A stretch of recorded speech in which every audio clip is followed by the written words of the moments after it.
Hello दोस्तों, good morning, सुप्रभात। कैसे हो? आशा करते हैं आप लोग स्वस्थ होंगे, मस्त होंगे, अपने अपने कामों में व्यस्त होंगे। तो आज हमारे परिवार की तरफ से आपको ढेर सारी शुभकामनाएं स्वतंत्रता दिवस की। और क्या बोलते हैं, आज मैंने कहा चलो ज़रा आज थोड़े तिरंगा ही बन जाते हैं। देखो, ग्रीन कलर, वाइट कलर और ऑरेंज कलर। साल में एक बार मिलता है मौका ये, तो अपने देश के लिए इतना तो कर ही सकते हैं। एक ड्रेस तो पहन सकते हैं, कुछ नहीं कर सकते तो एक ड्रेस तो पहन ही सकते हैं तिरंगा के नाम पे। और ये बरसात का पानी बचा हुआ था भाई, तो उसको थोड़ा क्या है कि यूज़ कर लेते हैं ना। पानी की बचत बहुत ज़रूरी है दोस्तों। हम किसी चीज़ की बचत करेंगे तो हमारे लिए फ़ायदा हो। तो दोस्तों, लाल किले से हमारे देश के प्रधानमंत्री श्री नरेंद्र मोदी जी, उन्होंने देश को संबोधन किया है 78वें स्वतंत्रता दिवस पे। और वो मैंने थोड़ी थोड़ी एक क्लिप निकाली है, क्या क्या उन्होंने देश को संदेश दिए, आप ज़रूर देखना दोस्तों। तो चलिए। तो दोस्तों, आपको पता है कि हर साल 15 अगस्त को हमारे देश के प्रधानमंत्री लाल किले से देश को संबोधन करते हैं। तो यहाँ पे फहराया जा रहा है सबसे पहले अपना देश का तिरंगा, उसके बाद होगा राष्ट्रगान। और यहाँ पे थोड़ी दोस्तों आवाज़ म्यूट हो गई थी, इसलिए आपको राष्ट्रगान की आवाज़ नहीं सुनाई दे रही। और कितने प्यारे प्यारे स्कूली बच्चे भी यहाँ पे लग रहे हैं, ड्रेसअप होके आए हैं। और साथ में देश की तीनों सेनाएं भी यहाँ पे अपनी भागीदारी निभाती हैं। और साथ में हैं देश के पुलिस जवान भी।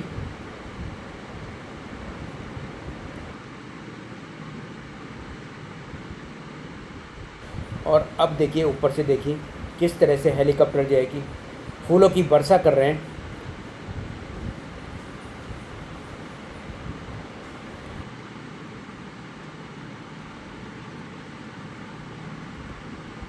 और यहाँ पे प्रधानमंत्री जी सभी का हाथ में हिलाकर स्वागत कर रहे हैं। और ये है हमारे देश की तीनों सेनाएं, जल, थल और वायु। और साथ में हैं पुलिस के जवान।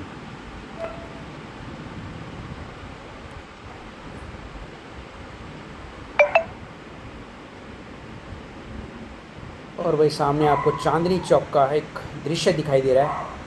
और साथ में लिखा है माई इंडिया, जो कि बड़ा ही प्यारा लग रहा है। तो यहाँ पे हमारे देश के प्रधानमंत्री जो है भारत माता की जय के नारे के साथ देश को संबोधन करने जा रहे हैं।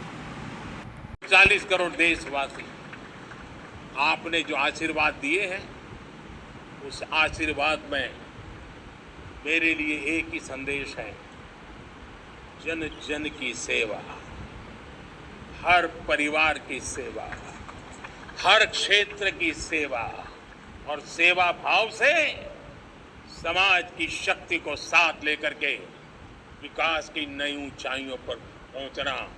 2047 विकसित भारत के सपने को लेकर के चलना, उसी एक संदेश को लेकर मैं आज लाल किले की प्राचीर से हमें आशीर्वाद देने के लिए मैं कोटि कोटि देशवासियों का सर झुका करके आभार व्यक्त करता हूं।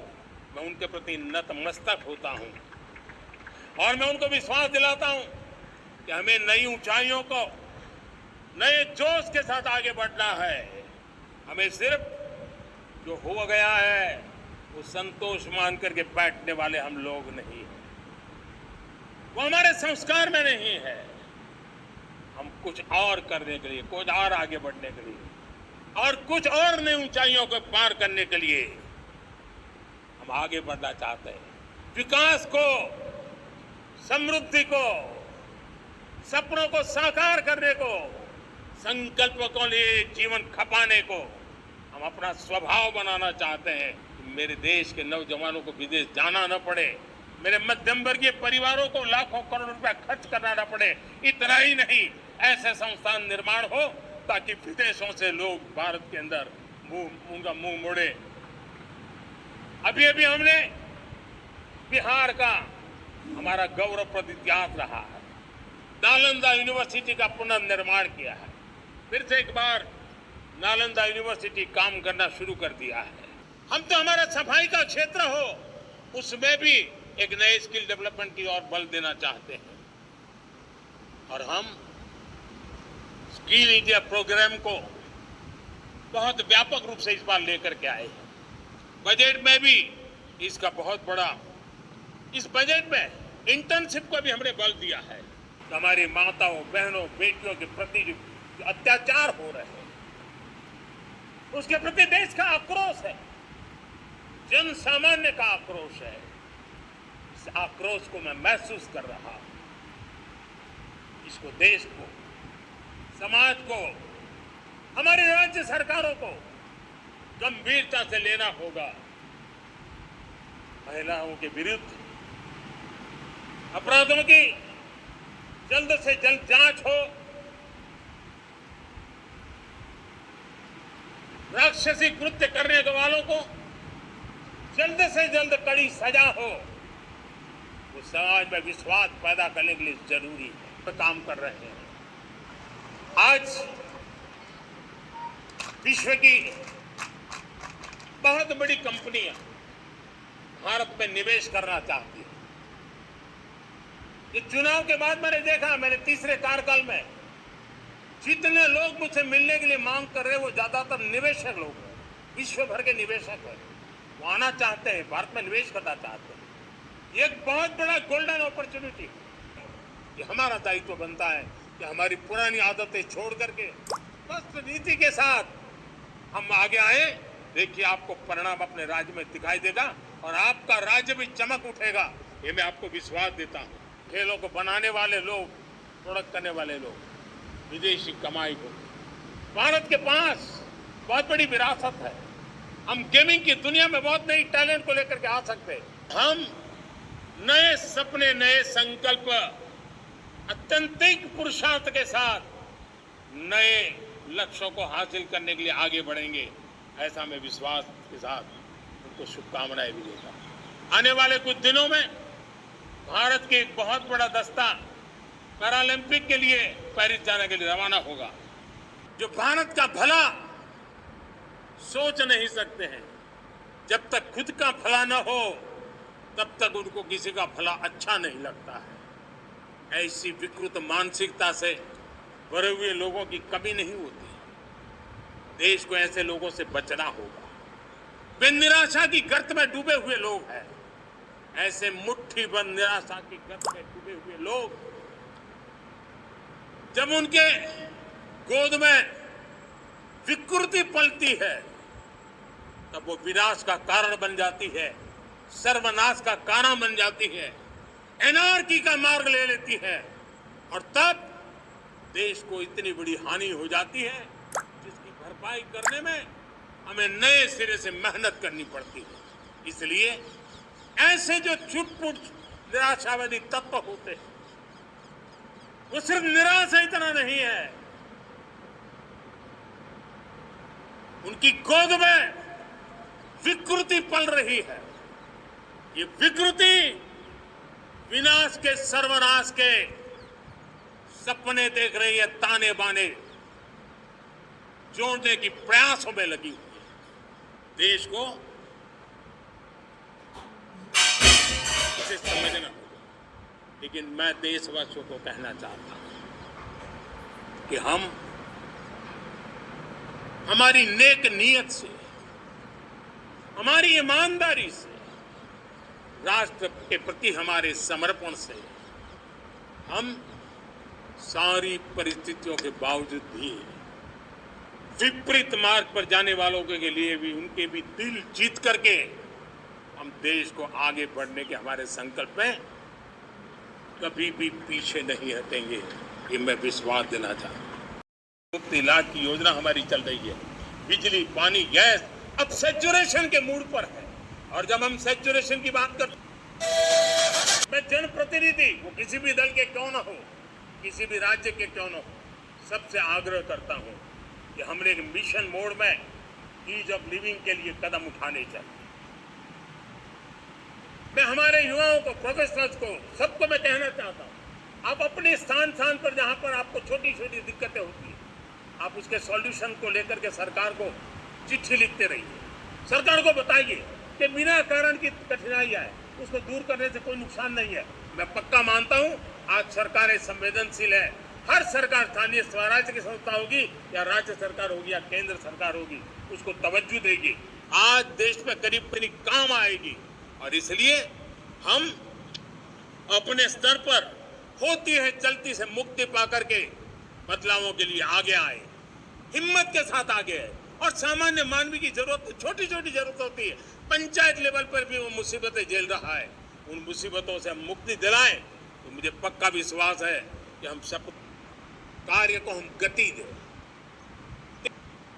दूसरा, ये बदलती हुई व्यवस्थाओं के लिए जो सपोर्टिव इंफ्रास्ट्रक्चर चाहिए, उन इंफ्रास्ट्रक्चर पर हम बदलाव के मजबूती देने की दिशा में काम करें। आती है, यही तो हमारी दिशा की ताकत है।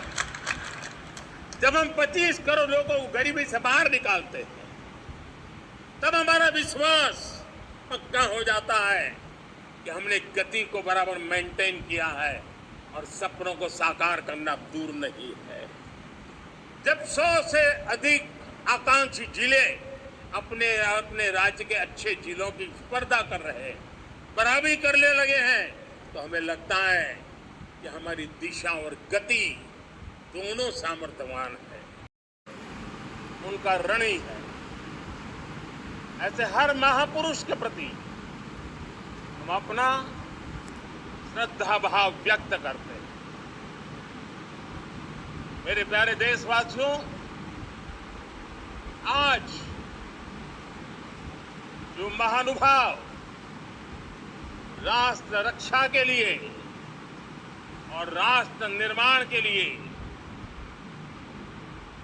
पूरी लगन से, पूरी प्रतिबद्धता के साथ देश की रक्षा भी कर रहे हैं, देश को नई ऊंचाई पर ले जाने का प्रयास भी कर रहे हैं। चाहे वो हमारा किसान हो, हमारा जवान हो, हमारे नौजवानों का हौसला हो, हमारी माताओं बहनों का योगदान हो,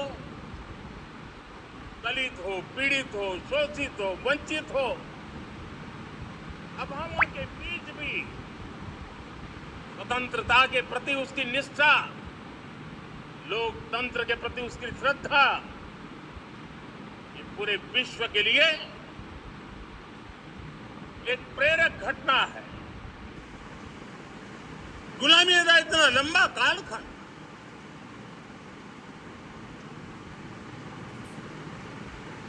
जुल्मी शासक, अपरंपार यातनाएं, सामान्य से सामान्य मानवीयों का विश्वास तोड़ने की हर तरकीब है। उसके बावजूद भी उस समय की जनसंख्या के हिसाब से करीब 40 करोड़ देशवासी आजादी के पूर्व 40 करोड़ देशवासियों ने 140 करोड़ देशवासी उसी भाव से समृद्ध भारत भी बना सकते हैं। साथियों, वो एक समय था जब लोग देश के लिए मरने के लिए प्रतिबद्ध थे और आजादी में आज ये समय है देश के लिए जीने की प्रतिबद्धता। अगर देश के लिए मरने की प्रतिबद्धता आजादी दिला सकती है, तो देश के लिए जीने की प्रतिबद्धता समृद्ध भारत भी बना सकती है। कि दुनिया का स्किल कैपिटल बनाने का सुझाव हमारे सामने रखा। 2047 विकसित भारत के लिए कुछ लोगों ने भारत को मैन्युफैक्चरिंग का ग्लोबल हब बनाने का सुझाव दिया। कुछ लोगों ने भारत की हमारी यूनिवर्सिटीज ग्लोबल बने, इसके लिए सुझाव दिया। कुछ लोगों ने यह भी कहा कि क्या आजादी के इतने सालों के बाद हमारा मीडिया ग्लोबल नहीं होना चाहिए। कुछ लोगों ने यह भी कहा कि हमारा स्किल्ड युवा विश्व की पहली पसंद बनना चाहिए। कुछ लोगों ने सुझाव दिया भारत को जल्द से जल्द जीवन के हर क्षेत्र में आत्मनिर्भर बनना चाहिए। कई लोगों ने सुझाव दिया कि हमारे किसान जो मोटा अनाज पैदा करते हैं, जिसको हम श्री अन्न कहते हैं, उस सुपर फूड को दुनिया के हर डाइनिंग टेबल पर पहुंचाना है। हमें विश्व के पोषण को भी बल देना है और भारत के छोटे किसानों को भी मजबूती देनी है। कई लोगों ने सुझाव दिया कि देश में स्थानीय स्वराज की संस्थाओं से लेकर के अनेक इकाइयां हैं, उन सब में गवर्नेंस के रिफॉर्म की बहुत जरूरत है। कई लोगों ने लिखा कि न्याय के अंदर जो विलंब हो रहा है उसके प्रति चिंता जाहिर की और ये भी कहा कि हमारे देश में न्याय व्यवस्था में रिफॉर्म की बहुत बड़ी जरूरत है। कई लोगों ने लिखा कि कई ग्रीनफील्ड सिटीज बनाने की अब समय की मांग है। किसी ने बढ़ती हुई प्राकृतिक आपदाओं के बीच शासन प्रशासन भारत की पारंपरिक औषधियां और वेलनेस हब के रूप में भारत को विकसित करना चाहिए। कोई कहते हैं कि अब देर नहीं होनी चाहिए, भारत जल्द से जल्द दुनिया की तीसरी सबसे बड़ी इकोनॉमी बनना चाहिए। साथियों, मैं इसलिए पढ़ रहा था कि मेरे देशवासियों ने सुझाव दिए, मेरे देश के सामान्य नागरिक ने ये सुझाव हमें दिए हैं। मैं समझता हूं जब देशवासियों की इतनी विशाल सोच हो, देशवासियों के इतने बड़े सपने हो, देशवासियों की इन बातों में जब संकल्प झलकते हो, तब हमारे भीतर एक नया संकल्प दृढ़ बन जाता है, हमारे मन में आत्मविश्वास नई ऊंचाई पर। और साथियों, देशवासियों का एक भरोसा सिर्फ कोई इंटेलेक्चुअल डिबेट नहीं है। जब लाल स्वच्छ भारत की बात कही जाए तब इस देश के अग्रिम पंक्ति में बैठे हुए लोग हो, गांव के लोग हो, गरीब बस्ती में रहने वाले लोग हो, छोटे छोटे बच्चे हो, हर परिवार के अंदर स्वच्छता का वातावरण बन जाए, स्वच्छता की चर्चा हो, स्वच्छता के संदर्भ में एक दूसरे को रोक टोकने का निरंतर प्रयास चलता रहे। मैं समझता हूं कि ये भारत के अंदर आई हुई नई चेतना का प्रतिबिंब है। करोड़ों लोगों को वैक्सीनेशन का काम हमारे इसी देशों में हुआ। यही देश है जो कभी आतताई आतंकवादी हमें आकर के मार के चले जाते थे। जब देश की सेना सर्जिकल स्ट्राइक करती है, जब देश की सेना एयर स्ट्राइक करती है, तो देश के नौजवानों का सीना ऊंचा हो जाता है, तन जाता है, गर्व से भर जाता है। और यही बातें हैं जो आज 140 करोड़ देशवासियों का मन गर्व से भरा हुआ है, आत्मविश्वास से भरा हुआ है। साथियों, इन सारी बातों के लिए एक सुविचारित प्रयास हुआ है। रिफॉर्म की परंपरा को सामर्थ्य दिया गया है। मौका मिला है यार, मौज कर लो, आगे वाला आगे का जाने, हमें क्या करना है, हम अपना समय निकालते। अरे नया करने जाओगे कोई बवाल उठ जाए, पता नहीं क्यों देश में एक स्टेटस को का माहौल बन गया था। जो है उसे गुजारा कर लो, यही का माहौल बन गया था। और लोग तो कहते हैं अरे भाई छोड़ो, अब कुछ होने वाला नहीं है, चलो, ऐसा ही मन बन गया था। हमें इस मानसिकता को तोड़ना था, हमें विश्वास से भरना था और हमने उस दिशा में प्रयास किया। कई लोग तो कहते थे अरे भाई अगली पीढ़ी के लिए काम हम अभी से क्यों करें, हम तो आज का देखें। लेकिन देश का सामान्य नागरिक ये नहीं चाहता, वो बदलाव के इंतजार में था, वो बदलाव चाहता था, उसकी ललक थी, लेकिन उसके सपनों को किसी ने तवज्जो नहीं दी, उसकी आशा आकांक्षाओं को अपेक्षाओं को तवज्जो नहीं दी गई और उसके कारण वो मुसीबतों को झेलते हुए गुजारा करता रहा, वो रिफॉर्म्स का इंतजार करता रहा। हमें जिम्मेदारी दी गई और हमने बड़े रिफॉर्म्स जमीन पर उतारे। गरीब हो, मिडिल क्लास हो, हमारे वंचित लोग हो, हमारी बढ़ती जाती शहरी आबादी हो, हमारे नौजवानों के सपने हो, संकल्प हो, आकांक्षाएं हो, उनके जीवन में बदलाव लाने के लिए रिफॉर्म का मार्ग हमने चुना। सरकार के पास हाथ फैलाते रहो, किसी की सिफारिश के लिए रास्ते खोदते रहो। वही कल्चर डेवलप हुआ था। आज हमने गवर्नेंस के इस मॉडल को बदला है। आज सरकार सब खुद लाभार्थी हितार्थी के पास जाती है। आज सरकार खुद उसके घर गैस का चूल्हा पहुंचाती है। आज सरकार खुद उसके घर पानी पहुंचाती है। आज सरकार खुद उसके घर बिजली पहुंचाती है। आज सरकार खुद उसको आर्थिक मदद दे करके विकास के नए आयामों को सर करने के लिए प्रेरित करती है, प्रोत्साहित करती है। आज सरकार खुद नौजवान के स्किल डेवलपमेंट के लिए अनेक कदम उठा रही है। साथियों, बड़े रिफॉर्म्स के लिए हमारी सरकार बहुत ही प्रतिबद्ध है और हम इसी के द्वारा देश में प्रगति की राह को चुनना चाहते हैं। बढ़ती गई है, नए मौके बन रहे हैं।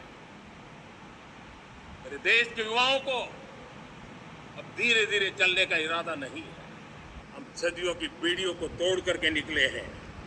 आज टूरिज्म का क्षेत्र हो, एमएसएमई का क्षेत्र हो, एजुकेशन हो, हेल्थ सेक्टर हो, ट्रांसपोर्ट सेक्टर हो, खेती और किसानी का सेक्टर हो, हर सेक्टर में एक नया आधुनिक सिस्टम बन रहा है। खिल उठे, सपनों को पा करके रहे, सिद्धि को हम अपने निकट देखें, हम आत्मसात करें, दिशा में हम चलना है। मुझे गर्व है इस बात पर, लेकिन साथ साथ मुझे गर्व इस बात का भी है कि हमारे सीईओ आज दुनिया भर के अंदर अपनी धाक जमा रहे हैं।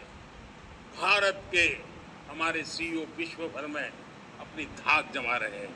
हमारे लिए खुशी की बात है कि एक तरफ मेरे सीईओ दुनिया भर में नाम कमा रहे हैं, भारत का नाम बढ़ा रहे हैं, तो दूसरी तरफ विमेन सेल्फ हेल्प ग्रुप से 1 करोड़ मेरी सामान्य परिवार की माताएं बहनें लखपति दीदी बनती है।